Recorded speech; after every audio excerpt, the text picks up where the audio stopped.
that's what's happening. You can, and again, your listeners should do their own research on this to learn about it. But there's been a lot of stories about these two billionaires and their control over state government. And I say this because... But a big part of the Daily Wire is Ben Shapiro, and Ben Shapiro's very Jewish.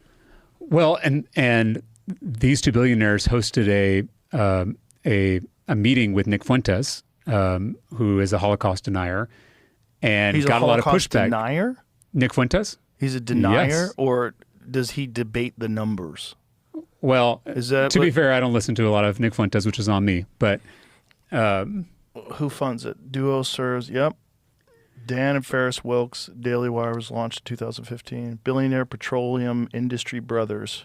and again, I think the important part about these two guys, it's maybe more important than the oil and gas stuff, is that they have this extreme religious worldview, and they have the money to be able to actually implement that worldview on 30 million people in the state of Texas.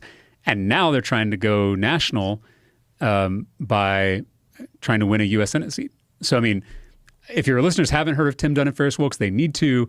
One, because not only do they make policy increasingly for 30 million Texans, but now they're trying to go national. And a lot of their views and a lot of their politics are going to become nationalized.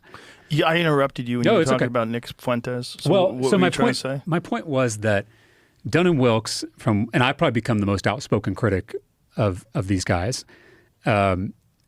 because I do think people need to know their names, right? You open up your social media feed, you listen to the news, and you hear about Greg Abbott and Dan Patrick, or even James Tallarico, but you don't actually hear about the two guys who run the whole thing. So, but my point is that they spend so much of their energy and their money and their time trying to create wedges between people.